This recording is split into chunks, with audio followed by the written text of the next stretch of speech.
गोल आपका ड्रीम हमारा। Welcome to electrical मेला। Welcome students. इस वीडियो लेक्चर में हम स्टार्टर फॉर इंडक्शन मोटर्स को डिस्कस करेंगे कि इंडक्शन मोटर में कितने टाइप के स्टार्टर यूज़ किए जाते हैं। तो मैं आपको बता दूं कि इसमें 3 टाइप के स्टार्टर हम कवर करने वाले हैं। DOL starter, star delta starter और ऑटो ट्रांसफार्मर स्टार्टर। लेकिन इस वीडियो लेक्चर को शुरू करने से पहले कुछ इंपॉर्टेंट बात मैं आपको बता देता हूँ। ये जो लेक्चर है ये मशीन के लिए नहीं है, ये लेक्चर है UEP की सब्जेक्ट के लिए, जो कि होता है यूटिलाइजेशन ऑफ इलेक्ट्रिकल पावर।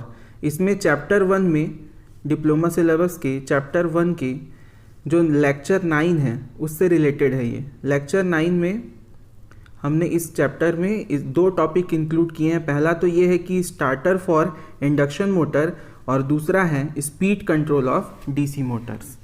तो हम ये दोनों टॉपिक कवर करेंगे। ये भी 5 मार्क्स का पूछा जाता है और DC मोटर का स्पीड कंट्रोल भी 5 मार्क्स का पूछा जाता है। तो मतलब मैं अप्रॉक्स 10 मार्क्स के लिए ये जो वीडियो है इसको मैं बना रहा हूँ। और ये 2 क्वेश्चन को हमारा डिफाइन करेगा। पहला स्टार्टर्स फॉर इंडक्शन मोटर और दूसरा speed control of DC Motors. और बहुत ही आसान तरीके से बताऊँगा, अगर मशीन आप पढ़े नहीं हो तो भी आप समझ सकते हो। पहला जो है इसमें क्वेश्चन है, ये जो पहला क्वेश्चन है इसमें ये है स्टार्टर्स फॉर इंडक्शन मोटर, जिसमें पहला स्टार्टर है DOL स्टार्टर। DOL स्टार्टर का मतलब होता है डायरेक्ट ऑनलाइन स्टार्टर।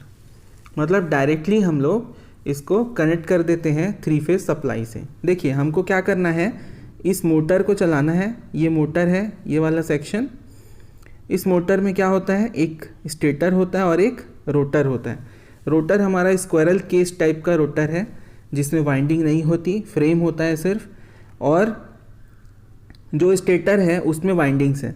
तो उसके जो 3 टर्मिनल है हमने यहाँ पे ऐसे इस तरीके से ले लिए हैं। और ऊपर से जो 3 फेज सप्लाई यहाँ पर ली हुई है, एक ये ले लिया है, दूसरा Y, तीसरा B ले लिया। और उसके बीच में क्या लगा हुआ है, तीनों में फ्यूज़ लगा हुआ है। और फ्यूज़ के जस्ट बाद में लगा हुआ है थर्मल ओवरलोड रिले। क्या लगा हुआ है, थर्मल ओवरलोड रिले। अब ये जो है इसके बाद कॉन्टैक्टर्स हैं, और वो कॉन्टैक्टर्स तीनों फेस के लिए अलग अलग यहाँ पे हमने दिखाए हुए हैं। एक और है जो कि हमारे मैग्नेटाइजिंग कॉइल को एनर्जाइज्ड रखता है, ठीक है, उसके लिए दिया हुआ एक और कॉन्टैक्टर। और एक है हमारा मैग्नेटाइजिंग कॉइल है। और यहाँ पे 2 स्विच दिए हुए हैं, NO NC स्विच। NO मतलब नॉर्मली ओपन और NC का मतलब होता है नॉर्मली क्लोज्ड। ठीक है, जब स्विच को हम उसको ऑपरेट नहीं किए हैं तब ये नॉर्मली ओपन रहेगा। और एक दूसरा स्विच होता है जो कि होता है normally closed. Push button type से होते हैं ये लोग। अब इसका मैं आपको डायग्राम तो बता दिया, सर्किट समझा दिया। अब मैं आपको वर्किंग बताऊंगा कि वर्क कैसे करता है। अगर हमको एक 3 फेज इंडक्शन मोटर को स्टार्ट करना है जो कि स्क्वायरल केज रोटर टाइप का है, उसको स्टार्ट करने के लिए हमको क्या करना पड़ेगा, उसको 3 फेज सप्लाई से कनेक्ट करना पड़ेगा। तो उसको 3 फेज सप्लाई से कनेक्ट करने के लिए हम लोग ये वाला जो सर्किट अरेंजमेंट है वो यूज़ कर रहे हैं। और हम लोग स्टार्ट करने के लिए प्रेस करेंगे नॉर्मली ओपन कॉन्टैक्टर को। ठीक है, इसको प्रेस करेंगे नॉर्मली ओपन को स्टार्ट करने के लिए। ठीक है, तो ये क्लोज हो जाएगा। इसके क्लोज होते ही क्या होगा, इसके क्लोज होते ही क्या होगा बताइए। ये जो फेज़ है, ये जो फेज़ है यहाँ कनेक्ट हो जाएगा एक फेज़, और दूसरा फेज़ इस मैग्नेटाइजिंग कॉइल के एक एंड से कनेक्ट हो जाएगा। ठीक है, तो एक फेज़ से मैग्नेटाइजिंग कॉइल में करंट आएगा और इस मैग्नेटाइजिंग कॉइल को क्या करेगा, एनर्जाइज करेगा, और यहाँ से फ्लो होते हुए वो रिटर्न हो जाएगा दूसरे फेज़ में। क्लियर हो रहा है यहाँ से। मतलब जैसे ही आपने इसको ऑन किया है ना, पुश बटन को प्रेस किया, NO बटन को, तो एक सर्किट को आपने कंप्लीट कर दिया। और वो सर्किट कौन सी सर्किट हो गई, वो सर्किट हो गई आपकी, इसको मान ले जैसे ही आपने क्लोज किया तो ये एक सर्किट बना रहा है मैग्नेटाइजिंग कॉइल का।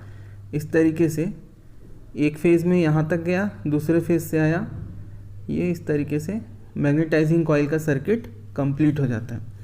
अब मैग्नेटाइजिंग कॉइल का सर्किट जब कंप्लीट हुआ तो क्या हुआ कि जो कॉन्टैक्टर है ये क्या हुआ, इसकी तरफ फोर्स लगा। तो कॉन्टैक्टर को ये मैग्नेटाइजिंग कॉइल क्या करता है, खींचता है।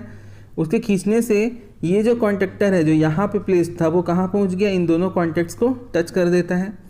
फिर नेक्स्ट वाला इन दोनों को टच कर देता है और नेक्स्ट वाला इन दोनों को टच करता है और ये वाला इन दोनों को टच कर देता है। तो जब इन दोनों को ये टच करता है तो एक और सर्किट कंप्लीट हो जाती है जो कि इस तरीके से मोटर तक जाती है, स्टेटर तक। ठीक है, तो अब यहाँ से हमको समझ में आता है कि जैसे ही हमने एनो को प्रेस किया, प्रेस करने के बाद हमारा मैग्नेटाइजिंग कॉइल का सर्किट कंप्लीट हुआ और मैग्नेटाइजिंग कॉइल के एनर्जाइज होने के कारण इसने कॉन्टेक्टर को पुल किया। पुल करने से क्या हुआ कि हमारे जो कॉन्टेक्टर्स हैं वो कॉन्टेक्ट मेक कर दिए मोटर और 3 फेज सप्लाई के बीच में और हमारा मोटर स्टार्ट हो जाता है। क्लियर है यहाँ तक? ठीक है, इस तरीके से हमारा जो डायरेक्ट ऑनलाइन स्टार्टर है वो वर्क करता है। इसमें फ्यूजेस लगे हुए हैं और थर्मल ओवरलोड रिले का हमने यूज़ किया हुआ है। ठीक है, क्लियर है? अब हमको अगर बंद करना है मोटर को तो कैसे करेंगे? अगर हमको मोटर बंद करना है तो हम क्या करेंगे, नॉर्मली क्लोज्ड जो रहता है उसको हम पुश करेंगे। तो जैसे ही इसको पुश करोगे तो इसका ये प्लंज ऊपर की तरफ आ जाएगा और यहाँ पे ओपन हो जाएगा। ये ओपन होने की वजह से हमारा जो मैग्नेटाइजिंग कॉइल है वो डी एनर्जाइज्ड हो जाएगा। क्या हो जाएगा? डी एनर्जाइज्ड हो जाएगा। और डी एनर्जाइज्ड होने की वजह से क्या होगा कि हमारा जो ये प्लंजर खींचा हुआ था मैग्नेटाइजिंग कॉइल वो क्या कर देगा, उसको छोड़ देगा। छोड़ने से जैसे ये क्या होगा, ये मूव हो जाएंगे कॉन्टेक्टर्स, इस पॉइंट से इस पॉइंट तक, इस तरीके से सारे कॉन्टेक्टर्स मूव हो जाएंगे और अपने पहले की पोजीशन पे आ जाएंगे। तो जैसे ही ऐसा होगा तो क्या होगा कि ये जो सर्किट है मोटर और 3 फेज सप्लाई के बीच में वो ओपन हो जाएगी, डिस्कनेक्ट हो जाएगी, जिसके कारण हमारा जो मोटर है वो स्टॉप पोजीशन में आ जाता है। तो ये तो हुआ DOL स्टार्टर का डायग्राम, सर्किट डायग्राम। उसमें क्या क्या कंपोनेंट्स यूज़ हुए हैं वो बता दिया मैं। उसके बाद NONC के बारे में बताया और आपको पूरा वर्किंग समझा दिया कि स्टार्ट कैसे करते हैं और क्लोज कैसे करते हैं। तो 2 पुश बटन होते हैं, इस तरह के दिखेंगे आपको, एक ग्रीन होता है और एक होता है रेड। तो ग्रीन दबाने से क्या होता है, स्टार्ट होता है, ये एनो टाइप का स्विच होता है, और ये क्या होता है, NC टाइप का। इसको दबाने से क्या होता है, ये मैग्नेटाइजिंग कॉइल डिस्कनेक्ट हो जाती है, मतलब ओपन हो जाती है, जिससे हमारा मैग्नेटाइजिंग कॉइल डी एनर्जाइज हो जाता है और ये कॉन्टैक्ट्स ब्रेक हो जाते हैं और हमारा मोटर स्टॉप हो जाता है, सप्लाई उसकी रुक जाती है। तो इस तरीके से DOL स्टार्टर को हमने कंप्लीट कर लिया है। इसका जो एप्लीकेशन होता है, मेन एप्लीकेशन, ये यूज़ किया जाता है फॉर स्मॉल रेटिंग मोटर्स के लिए। जैसा कि हमारे वाटर पंप्स में हमेशा DOL स्टार्टर ही यूज़ किया जाता है। ठीक है, इसका जो हाई स्टार्टिंग टॉर्क होने के कारण इसकी यूजेस बढ़ी है। इसका ऐसे जगह में यूज़ किया जाएगा जहाँ पर हमको हाई स्टार्टिंग टॉर्क का नीड है। ठीक है, नेक्स्ट हमारा है स्टार डेल्टा स्टार्टर। इसको भी बहुत आसानी से समझ सकते हैं हम लोग। जो ये तभी काम आएगा जब हमारा जो स्टेटर वाइंडिंग है किसी 3 फेज इंडक्शन मोटर का, स्टेटर वाइंडिंग जो है वो किस में हो, डेल्टा में हो, तभी इसका यूज़ हम कर सकते हैं। ठीक है, अब होता क्या है कि इसका जो सर्किटरी है इसमें ऐसा डिज़ाइन किया गया है कि जब स्टार्ट कंडीशन हो, जब स्टार्ट में स्टार्टिंग कंडीशन हो, उस टाइम पर जो हमारा वाइंडिंग है, ठीक है, वो किस टाइप का हो, स्टार टाइप का। तो ये याद रखना आसान है, स्टार्टिंग में क्या टाइप का होना चाहिए, स्टार टाइप का होना चाहिए। और फिर बाद में जब रनिंग कंडीशन मतलब 80% ऑफ फुल लोड स्पीड में अगर हमारा मोटर आ जाता है तो अपने आप क्या हो जाए, वो स्टार से किस में चला जाए, डेल्टा में शिफ्ट हो जाए हमारा स्टेटर वाइंडिंग। तो बस इसी कंसेप्ट के ऊपर आधारित है आपका स्टार डेल्टा स्टार्टर की स्टार्टिंग कंडीशन में उसकी जो स्टेटर वाइंडिंग होती है वो स्टार में कनेक्टेड हो, और जब वो 80% फुल लोड स्पीड ले ले तब वो डेल्टा में कनेक्ट हो जाए। तो इसी के लिए कुछ अरेंजमेंट हमने यूज़ किया हुआ है, उस अरेंजमेंट को देख लेते हैं। तो हमारा जो अरेंजमेंट यूज़ किया हुआ है उसमें 3 फेज सप्लाई मैंने यहाँ से ले ली है और 3 फेज सप्लाई को मैंने एक अरेंजमेंट के साथ जोड़ा हुआ है। ठीक है, ये स्विच है, ठीक है, TPDT स्विच है यहाँ पे, और उससे हमारा जो सप्लाई है वो दूसरे टर्मिनल से कनेक्ट हो रहा है। ये है हमारा रनिंग टर्मिनल और ये है हमारा स्टार्ट टर्मिनल। तो अलग अलग हमने 2 टर्मिनल बना लिए हैं और दोनों का ही कनेक्शन किससे कर दिया है, स्टेटर वाइंडिंग से। और रोटर हमारा कैसा है, स्क्वायरल केज रोटर है। तो स्टेटर वाइंडिंग का हमारा जो कनेक्शन है वो 2 जगह से है। एक तो हमारा जो कनेक्शन है वो किससे है, 3 फेज सप्लाई से है, ठीक है। 3 फेज सप्लाई का किससे, रनिंग वाइंडिंग से, डेल्टा वाइंडिंग से, ठीक है, डेल्टा में करने के लिए। और एक है जो वो स्टार कनेक्शन में है, ठीक है। इसमें करते क्या है हम लोग, अच्छा पहले टीपी डीटी का स्विच का नाम बता देता हूँ मैं। टीपी मतलब होता है ट्रिपल पोल, 3 पोल, जैसे ये 1 2 3, ये क्या है, 3 पोल है, ट्रिपल पोल। और डबल थ्रो, डीटी मतलब डबल थ्रो, मतलब या तो वो इधर आएंगे पहला पोजीशन और या तो वो इधर आ जाएंगे दूसरा पोजीशन, ठीक है। तो टीपी डीटी स्विच होता है इसमें, क्लियर है। अब होता क्या है, जब हमको स्टार्ट करना होता है मोटर को, तो हम किस में स्टार्ट करते हैं इसको, स्टार्ट में, मतलब स्टार कनेक्शन में स्टार्ट करते हैं। तो ये जो सप्लाई है, ठीक है, ये जो है इसको कैसे कनेक्ट कर देते हैं हम लोग, स्टार में कनेक्ट कर देते हैं। कैसे कनेक्ट करते हैं, स्टार में कनेक्ट कर देते हैं। कैसे, देखो ये जो तीनों वाइंडिंग्स है, यहाँ पे तीनों जो वाइंडिंग दिख रही है आपको, ये वाली, ये तीनों टर्मिनल जो दिख रहे हैं वो आपस में कैसे हैं, शॉर्ट सर्किटेड है, मतलब एक शॉर्ट बना रहे हैं तीनों का। अगर ये इधर कनेक्ट होगा स्टार्ट कंडीशन में, अगर हमारा जो स्विच है टीपी डीटी स्विच है, ये अगर स्टार्ट कनेक्शन में कनेक्ट होगा तो हमारा कैसा होगा, ये जो तीनों टर्मिनल आए हैं ये तीनों को आप क्या मान सकते हो, शॉर्ट मान सकते हो। मतलब ये मान लो ये क्या हो गया, न्यूट्रल हो गया। और 3 यहाँ से फेज़ अलग अलग वाइंडिंग होते हैं। मान लो ये ए वाइंडिंग है, ये बी है और ये सी है। तो ए वाइंडिंग को एक अलग फेज़ सप्लाई कर रहे हैं, ठीक है, और सी वाइंडिंग को दूसरा फेज़ और बी वाइंडिंग को तीसरा फेज़ सप्लाई कर रहे हैं। मतलब समझ में आई बात, कि स्टार कनेक्टेड हो गया हमारा जो स्टेटर वाइंडिंग था, वो कैसा हो गया, स्टार कनेक्टेड हो गया। और आपको ये पता ही होगा कि स्टार कनेक्शन में जो लाइन करंट होता है, ठीक है, वो लाइन करंट डेल्टा कनेक्टेड में जो लाइन करंट होता है उसका 1/3 होता है, ठीक है। मतलब आपने क्या किया, स्टार्टिंग करंट को क्या कर दिया, रिड्यूस कर दिया, जिससे हमको मोटर को प्रोटेक्ट करना था। स्टार्टिंग करंट हमने रिड्यूस कर दिया, तो हमारा जो स्टार्टिंग में जो इनरश करंट होता है वो बहुत हाई होता है, तो उसकी जगह पे हमने क्या मिल गया, कम करंट मिल गया। अब हमारा मोटर क्या है, प्रोटेक्टेड है। तो स्टार्टर जो यूज़ हुआ हमारा वो इसलिए हुआ क्योंकि हमने करंट को कम किया, ठीक है। अब मान लो 80% ऑफ फुल लोड स्पीड मिल गई मोटर को। मोटर हमारा कैसे घूमने लगा, 80% ऑफ फुल लोड स्पीड पर घूमने लगा। अब क्या करेंगे हम लोग, ये जो टीपीडीटी स्विच है इसको हम लोग थ्रो कर देंगे कहाँ, रनिंग वाइंडिंग में, ठीक है, रनिंग डेल्टा में, डेल्टा साइड में हम लोग कनेक्ट कर। इसका मतलब है कि हमारा जो स्टार में जो पहले कनेक्टेड था वो किस में कनेक्ट हो गया, अब डेल्टा में कनेक्ट हो गया। तो वो कैसे हुआ उसको हम समझ लेते हैं। मान लो कि हमारा ये जो वाइंडिंग है ये क्या है, 1, ठीक है, ये 2 और यहाँ पर 3, ठीक है, इस तरीके से है। और बाद वाले जो है वो क्या है, 1 डैश है, 2 डैश है और 3 डैश है। इसको एक्सटेंड कर लेते हैं हम लोग, ठीक है। ये 1 वाला कहाँ पे आ जाएगा आपका, यहाँ आ जाएगा, और 2 कहाँ आ जाएगा, 2 बीच में आ जाएगा और लास्ट में आ जाएगा 3।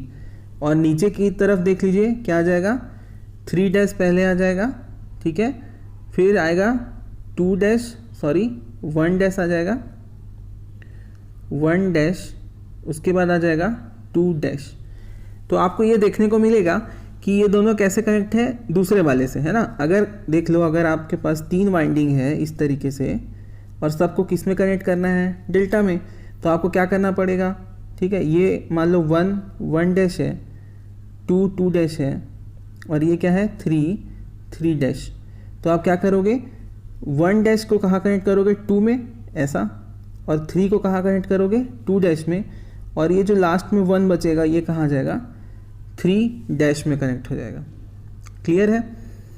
तो वही हो रहा है यहाँ पे, जब इस टीपीडीटी स्विच को हम थ्रो करते हैं ऊपर की तरफ, तो 1 किससे कनेक्ट हो जाता है, 3 डैश से, ठीक है। हमने क्या किया था, 1 को 3 डैश से कनेक्ट किया था। फिर हमारा जो 2 है वो कनेक्ट हो जाता है 1 डैश से, 1 डैश और 2 कनेक्ट हो जाते हैं। ये वाला जो सेक्शन मैंने बताया था ये कनेक्ट हो गए। उसके बाद लास्ट में जो 2 डैश है वो 3 से कनेक्ट हो जाता है, ठीक है। ग्रीन कलर ले लेते हैं।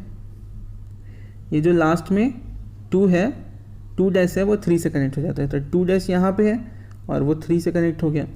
तो इस तरीके से ये क्या बना देते हैं, एक डेल्टा वाइंडिंग को फॉर्म करते हैं। मैं चाहूँगा कि आप कॉपी में ये कनेक्शंस बना लो, एक स्टार के साथ अलग कनेक्शन ये तो बना ही लो जनरल, और स्टार के साथ एक अलग कनेक्शन बना लो, और उसके बाद आप डेल्टा के साथ दूसरा कनेक्शन बना लो। तो 2 टाइप के डायग्राम बना लो तो ज़्यादा क्लैरिटी आएगी। अच्छा, इसका एप्लीकेशन बताता हूँ। स्टार डेल्टा स्टार्टर का जो एप्लीकेशन है वो लो स्टार्टिंग टॉर्क वाले लोड के लिए यूज़ होता है। जैसा कि हमारा सेंट्रीफ्यूगल जो पंप होता है वो लो स्टार्टिंग टॉर्क चाहिए रहता है उसको, तो वहाँ पे आप स्टार डेल्टा स्टार्टर यूज़ कर सकते हैं। हमारा जो इंडक्शन मोटर में लास्ट स्टार्टर है वो है ऑटो ट्रांसफार्मर स्टार्टर। आपको पता ही होगा कि ऑटो ट्रांसफार्मर में एक कॉमन वाइंडिंग होती है इस तरीके से, और सेकंड साइड में टेपिंग्स होती हैं। तो टेपिंग के थ्रू सेकेंडरी वाइंडिंग कनेक्ट होती है और इधर पे प्राइमरी वाइंडिंग कनेक्ट होती है। जनरली इसका यूज़ किया जाता है वोल्टेज को कम करने के लिए, ठीक है। तो इसका जो कंसेप्ट है ऑटो ट्रांसफार्मर स्टार्टर का, इसमें हम क्या कर रहे हैं, स्टार्टिंग जो वोल्टेज है कैपिटल V इसको कम कर दे रहे हैं, जिससे स्टार्टिंग का जो करंट है वो भी क्या हो जाएगा, कम हो जाएगा। तो उसको कैसे कर रहे हैं वो यहाँ पे आपको देखना है, ठीक है। अब ये देखिए यहाँ पे हमारा मोटर कनेक्टेड है, ठीक है, और मोटर का जो टर्मिनल है आप यहाँ से आके देखिए यहाँ पे आया है, ठीक है, और एक और जो टर्मिनल है वो कहाँ आया है, यहाँ पे आया है, और लास्ट वाला जो टर्मिनल है वो यहाँ पे आया है, ठीक है। लास्ट वाला टर्मिनल हमारा कहाँ कनेक्ट होने वाला है, देखो ये लास्ट वाला टर्मिनल यहाँ कनेक्ट होगा हैंडल ऑपरेट करने पे, सेकंड टर्मिनल यहाँ ऑपरेट होगा, क्लियर। जो ऊपर वाला टर्मिनल है वो कहाँ कनेक्ट हो जाएगा, इस टेपिंग में कनेक्ट हो जाएगा, ठीक है। तो इस तरीके से हमारे पास कनेक्शंस हैं और इसी कनेक्शन से हम लोग टेपिंग प्रोवाइड करते हैं। अब यहाँ जो दिया हुआ है 3 फेज सप्लाई, ये क्या करेगा, ये प्राइमरी को कनेक्ट करेगा ऐसे, एक दूसरा यहाँ पे हो जाएगा, ठीक है, और तीसरा यहाँ हो जाएगा। तो 3 जो हमारे कनेक्शन बनेंगे वो कहाँ से बन जाएंगे, 3 फेज सप्लाई जो आ रही है वो यहाँ से, एक यहाँ पे कनेक्ट हो जाएगी, दूसरी यहाँ पे, और तीसरी वाइंडिंग की यहाँ पे। और जो सेकेंडरी साइड का है, ठीक है, जैसे कि ट्रांसफार्मर में अभी आपको बताया मैं, ऐसे एक वाइंडिंग से समझिए, यहाँ से एक इनपुट आएगा और यहाँ टेपिंग से आउटपुट जाएगा, और ये 2 बीच में जो है वो कॉमन है, ठीक है। इसको अभी हम लोग नहीं दिखाएं, ये दिखा रहा हूँ और ये दिखा रहा हूँ आपको, ठीक है। ऑटो ट्रांसफार्मर के ये 2 टर्मिनल दिखा रहा हूँ। तो ये क्या है, 3 फेज जो सप्लाई होती है उस साइड का एक टर्मिनल है। तो ये 3 फेज सप्लाई है, इसका एक टर्मिनल कहाँ आ गया, यहाँ एक फेज में आ गया, दूसरा टर्मिनल यहाँ आ गया, और तीसरा टर्मिनल यहाँ आ गया। और टेपिंग के बाद जो सेकेंडरी साइड का टर्मिनल मिलता है वो यहाँ मिल गया मोटर को, दूसरा टर्मिनल यहाँ मिल गया, तीसरा टर्मिनल यहाँ से मिल गया, और मोटर को सेकेंडरी वाइंडिंग के थ्रू सप्लाई हमने दे दी। मतलब कि मोटर को चालू करने के लिए स्टार्टर के तौर पर 3 फेज सप्लाई और मोटर के बीच में हमने क्या इंस्टॉल कर दिया, ऑटो ट्रांसफार्मर, जिससे हम क्या कर सकते हैं, वोल्टेज को वैरी करके मोटर को सप्लाई कर सकते हैं, जिससे हमारा मोटर अच्छी तरह से स्टार्ट हो पाएगा। बस इतना सा कंसेप्ट था, इस डायग्राम को बना लीजिए, ठीक है, क्लियर है। हमारा जो अगला टॉपिक है वो है speed control of DC motor. DC motor के स्पीड कंट्रोल को हम यहाँ पे देखने वाले हैं। सबसे पहले मैं आपको कंसेप्ट बता देता हूँ कि स्पीड को कैसे कंट्रोल किया जाता है ना। तो मान लीजिए हमारे पास एक डीसी मोटर है, सिंपल डीसी मोटर, ये शंट टाइप का दिख रहा है यहाँ पे, है ना। अब इसका जो जनरल इक्वेशन होता है, यहाँ पे जब आप ऐसा KVL लगाएंगे तो आपको मिलेगा -V प्लस RA में ड्रॉप आ जाएगा आपका IARA -V प्लस IARA का drop plus EB equal to 0। अब इसको सॉल्व करेंगे और आप क्या निकालना है, EB निकालना है। तो V उधर जाके प्लस हो जाएगा और IARA जाके माइनस हो जाएगा। तो आपको क्या मिलेगा, EB बराबर V माइनस IARA। और EB का पता है आपको फॉर्मूला क्या होता है, 5ZNP/60A।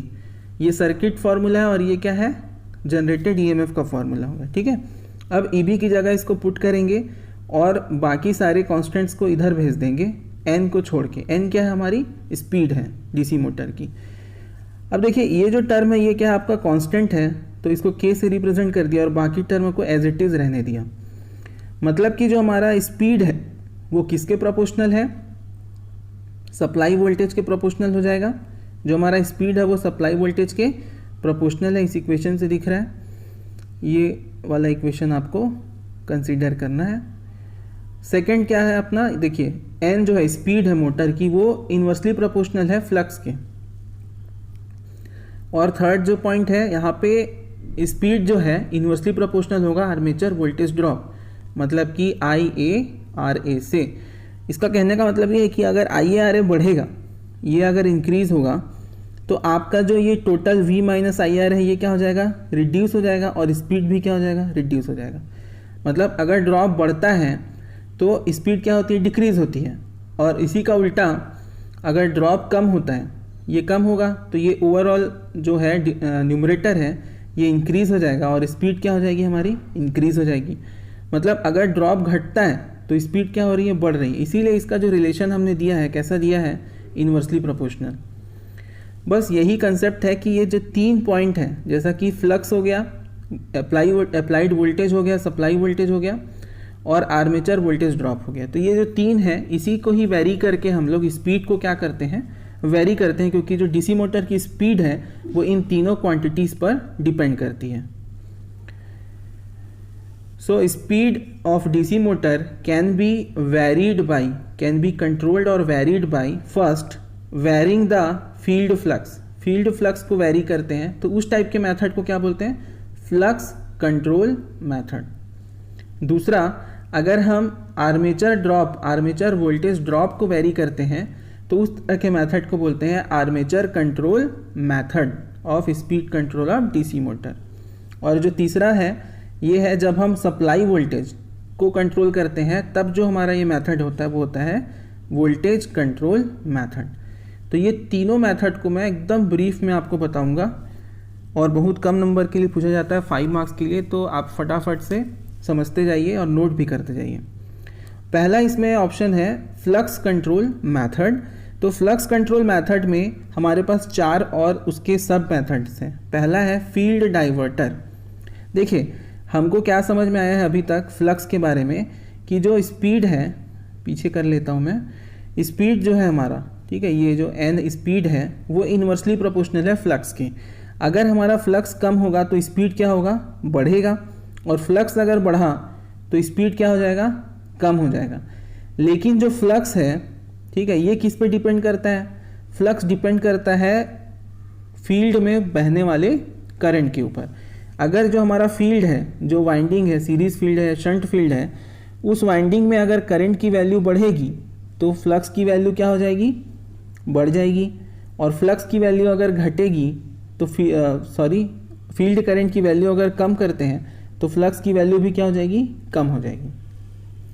मतलब समझ में आ रहा है आपको कि अगर हम इसको ऐसा लिखें कि n प्रोपोर्शनल टू 1/IF, मतलब कि अगर IF कम होगा तो n क्या हो जाएगा, बढ़ जाएगा, और IF अगर ज़्यादा होगा तो n क्या हो जाएगा, कम हो जाएगा। तो बस यही काम किया जाता है इसमें। पहला जो ऑप्शन है, ध्यान में रखिएगा यही कंसेप्ट, तो आपको समझ आ जाएगा चारों फटाफट। पहला जो है फील्ड डाइवर्टर मेथड। तो फील्ड डाइवर्टर में देखिए जो सीरीज फील्ड है यही क्या प्रोड्यूस करेगा, आपका फ्लक्स जनरेट करेगा।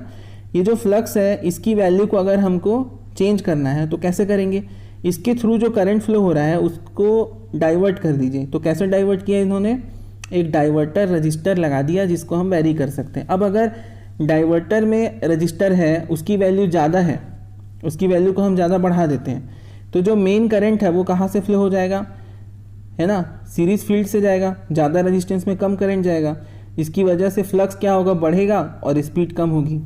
दूसरा कि अगर इस रेजिस्टेंस की वैल्यू बहुत कम कर दें, डाइवर्टर रजिस्टर की वैल्यू बहुत कम कर दें, तो उससे होकर फ्लो होने वाला जो करंट है उसकी वैल्यू काफ़ी बढ़ जाएगी, और उधर करंट बढ़ गया तो सीरीज फील्ड में जो करंट आ रहा है वो क्या हो जाएगा, कम हो जाएगा। तो सीरीज फील्ड में वैल्यू कम होगी करंट की तो फील्ड फ्लक्स क्या हो जाएगा, कम हो जाएगा, और स्पीड हमारा क्या हो जाएगा, बढ़ जाएगा। तो इस तरीके से स्पीड को हम लोग इसमें कंट्रोल करते हैं using field diverter method. Next है आर्मेचर डाइवर्टर मेथड। तो आर्मेचर डाइवर्टर मेथड में हम क्या करते हैं कि आर्मेचर के पैरेलल में एक डाइवर्टर रेजिस्टेंस लगा देते हैं, और उस डाइवर्टर रेजिस्टेंस को वेरी करने से क्या होगा बताइए, अगर डाइवर्टर को हम वेरी करते हैं, आर्मेचर डाइवर्टर मेथड में अगर हम यहाँ पे डाइवर्टर रेजिस्टेंस को वेरी करेंगे तो क्या होगा उस केस में, अगर इसको बढ़ाएंगे तो आर्मेचर में करंट क्या आएगा आपका, कम आएगा, और इसमें जो करंट है आपका, जो डाइवर्टर रजिस्टर है, वो करंट क्या हो जाएगा, कम हो जाएगा। क्लियर है? जिसकी वजह से जो डिमांड है, ठीक है, सीरीज फील्ड के थ्रू जो करंट फ्लो हो रहा है उसका जो डिमांड है वो भी कम हो जाएगा, और ये कम होगा तो फ्लक्स कम होगा, और फ्लक्स कम होगा तो स्पीड बढ़ जाएगा। ठीक है, मतलब ये है कि इस रेजिस्टेंस को बढ़ा दिए तो इसमें कम करंट आया और इसमें ज़्यादा आया।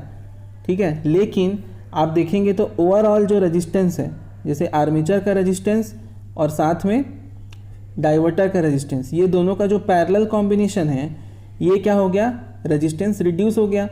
तो रेजिस्टेंस अगर रिड्यूस हुआ है तो क्या होगा, जो फील्ड के थ्रू जो करंट आ रहा है, फील्ड के थ्रू दोनों का सम फ्लो होगा।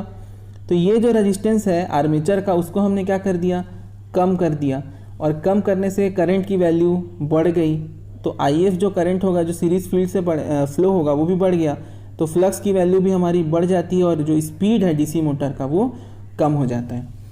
आपको बस ये समझना है कि इसका जो इक्विवेलेंट रेजिस्टेंस आएगा वो कैसा होगा, वो रिड्यूस हो जाता है पहले की तुलना में, जिससे अगर आप इसको बढ़ा देते हैं, ज़्यादा बढ़ा देंगे तो और ज़्यादा कम हो जाएगा, है ना, कम करेंगे तो बढ़ेगा। बस ये कंसेप्ट को समझना है कि जो फील्ड जो करंट है उसको कैसे प्रभावित कर रहा है, ये आपका आर्मेचर डाइवर्टर। ठीक है, नेक्स्ट जो मेथड है आपका टेप्ड फील्ड कंट्रोल। तो टेप्ड फील्ड में क्या करते हैं, जो सीरीज फील्ड होता है उसमें टैपिंग्स दे देते हैं, और उसके बाद जो वाइंडिंग है, टर्न है, नंबर ऑफ टर्न्स है फील्ड की, उसको आर्मेचर से कनेक्ट करते हैं। तो अगर ज़्यादा टर्न्स होंगे तो फ्लक्स की वैल्यू क्या होगी, ज़्यादा होगी। ठीक है, और कम टर्न्स होंगे तो फ्लक्स की वैल्यू क्या होगी, कम होगी, और फ्लक्स की वैल्यू ज़्यादा तो स्पीड ज़्यादा, फ्लक्स की वैल्यू कम तो स्पीड कम होगी। क्लियर है? मतलब अगर जो फील्ड डाइवर्टर है इसको टर्न से रिलेट ना करके रेजिस्टेंस से रिलेट करें, तो अगर ये स्टार्टिंग से कनेक्ट होगा इस वाले पॉइंट से, मतलब यहाँ पे कनेक्ट होने का मतलब क्या है कि आपका जो फील्ड है वो बहुत छोटा सा फील्ड इसमें कनेक्ट हुआ, और पूरा करंट कहाँ से चला गया, आर्मेचर से, ऐसा। तो जो करंट की वैल्यू है फील्ड में, वो वैल्यू क्या हो जाएगी, बहुत ज़्यादा बढ़ जाएगी, और उस समय फ्लक्स की वैल्यू बहुत ज़्यादा होगी और स्पीड कम होगा। दूसरा केस अगर आप सोचें तो जो यहाँ पे आपका डाइवर्टर में टेप्ड फील्ड है, अगर इस पॉइंट को मैं लास्ट वाले पॉइंट से कनेक्ट कर देता हूँ तो फील्ड का जो पूरा रेजिस्टेंस है, ठीक है, वो पूरा रेजिस्टेंस काउंट होगा। ठीक है, और आर्मेचर का रेजिस्टेंस, तो ये दोनों मिला के क्या करेंगे, जो करंट है IF उसको क्या कर देंगे, रिड्यूस कर देंगे। IF को क्या कर देंगे, रिड्यूस करेंगे, जिससे फ्लक्स भी हमारा रिड्यूस हो जाएगा और स्पीड बढ़ जाएगी। तो इस तरीके से टेप्ड फील्ड कंट्रोल काम करता है। अब हमारा नेक्स्ट जो है paralleling of field coils. Field coils को पैरेलल में कनेक्ट कर देते हैं। ठीक है, तो होता क्या है कि जब सीरीज फील्ड को आप क्या करोगे, दो भाग में बांट के पैरेलल में कनेक्ट कर दोगे, तो इनका ओवरऑल इक्विवेलेंट रेजिस्टेंस है वो क्या हो जाएगा, डाउन हो जाएगा, कम हो जाता है। कम होने की वजह से उस फील्ड में जो करंट फ्लो हो रहा है, ठीक है, IF जो फ्लो हो रहा है वो क्या हो जाएगा, बढ़ जाएगा। उसके बढ़ने से क्या होगा, जो फ्लक्स है, फ्लक्स बनेगा वो भी बढ़ जाएगा, और स्पीड जो है आपकी रिड्यूस हो जाएगी। समझ में आई बात? और अगर आप उसको सीरीज़ में कनेक्ट कर देते हैं, दो पार्ट में डिवाइड कर दो सीरीज़ फील्ड को, और उसको क्या कर दो, सीरीज़ में कनेक्ट कर दो, तो सीरीज़ में कनेक्ट करोगे तो रेजिस्टेंस बढ़ जाएगा। अभी पैरेलल में है, इसको सीरीज़ में कर दो तो रेजिस्टेंस बढ़ेगा, IF कम होगा, फ्लक्स कम होगा और स्पीड बढ़ जाएगा।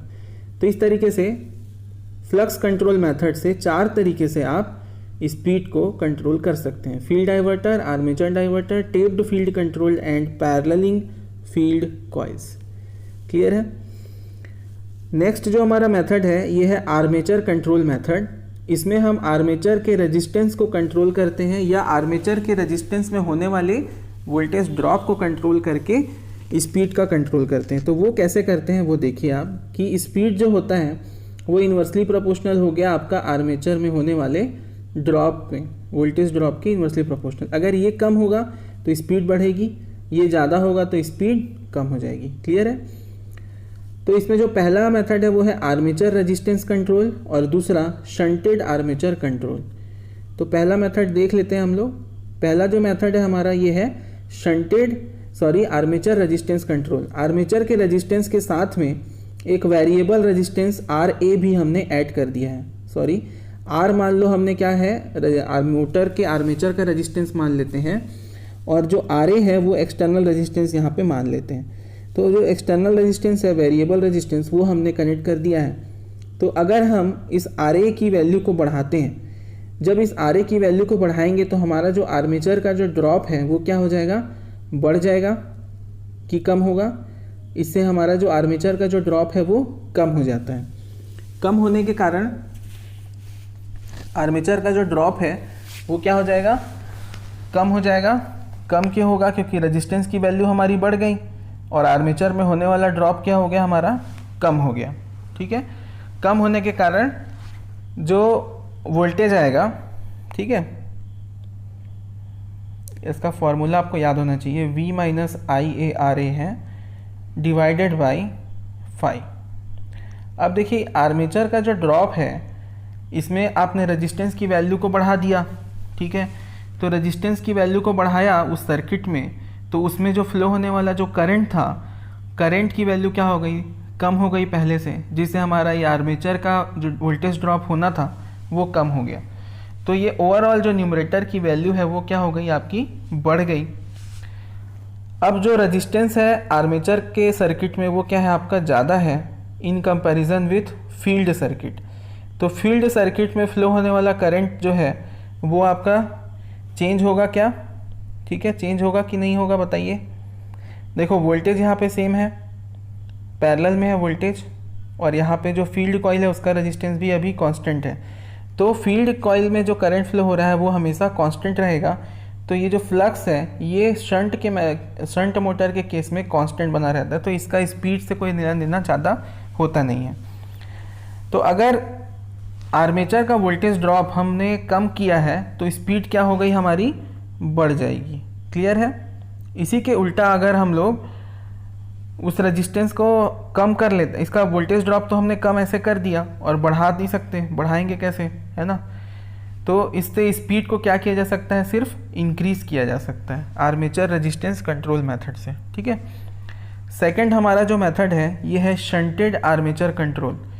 तो शंटेड आर्मेचर कंट्रोल में हम क्या करते हैं कि शंट फील्ड में भी एक रेजिस्टेंस R2 कनेक्ट कर देते हैं और आर्मेचर में भी एक रेजिस्टेंस R1 कनेक्ट कर देते हैं।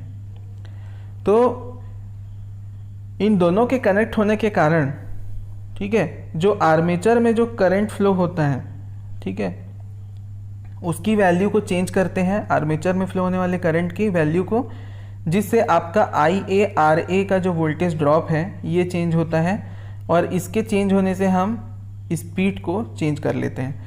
मैं ज़्यादा डिटेल में नहीं जा रहा हूँ इसके, आप नॉर्मल याद रख लीजिए इसको, है ना। किस तरीके से जिस तरीके से मैंने ये समझाया था वैसे ही आप इसको भी समझने का कोशिश करिए। कमेंट करिए अगर आपको कोई डाउट है इसमें या कुछ दिक्कत है समझने में। तो फिलहाल अभी हम लोग आगे नेक्स्ट अपना मेथड देख लेते हैं। थोड़ा सा मैं इसके बारे में और हिंट कर देता हूँ शंटेड आर्मेचर कंट्रोल के बारे में। देखो यहाँ पे ना एक्चुअल क्या किया गया है, यहाँ पे हमारे दो जो रजिस्टर्स हैं, जैसे कि हमारा जो आर्मेचर रजिस्टर है, मान लो एक ये रजिस्टर हो गया, ये आर्मेचर, तो ये RA आर्मेचर रेजिस्टेंस हो गया और ये एक्सटर्नल R1 रेजिस्टेंस हो गया। फिर साथ में एक फील्ड में भी वेरिएबल रेजिस्टेंस जोड़ दिया हमने R2 और यहाँ पे हमारा RSH था। ठीक है, अब ये दोनों तो फिक्स हैं। आर्मेचर का रेजिस्टेंस आप ऑपरेशन के दौरान बदल नहीं सकते, ना ही शंट फील्ड का भी बदल पाएंगे, लेकिन उसमें जो फ्लो होने वाला करंट है उसको आप चेंज कर सकते हो। तो R2 वेरिएबल है और R1 भी वेरिएबल है। अब इसका यूज़ करके आप क्या कर सकते हो, स्पीड को, जो मोटर की स्पीड है उसको कम भी कर सकते हो और ज़्यादा भी कर सकते हो। जैसे मैंने बताया कि आर्मेचर रेजिस्टेंस कंट्रोल का यूज़ करके आप सिर्फ क्या कर सकते हैं, स्पीड को बढ़ा सकते हो, कम नहीं कर सकते। तो शंटेड आर्मेचर कंट्रोल में ये फैसिलिटी दी कि उसको कम भी किया जा सकता है।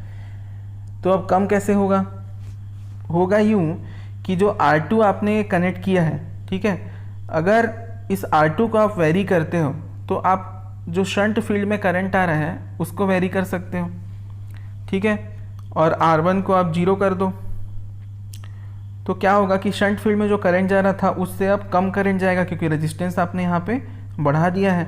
तो कम करंट जाने की वजह से मैक्सिमम करंट कहाँ जाएगा, आर्मेचर में आ जाएगा, और आर्मेचर का जो ड्रॉप है वो बढ़ जाएगा। वो तो बढ़ जाएगा, लेकिन शंट फील्ड जो है इसमें जो फ्लक्स प्रोड्यूस हो रहा है उसकी वैल्यू भी क्या होगी, कम होगी।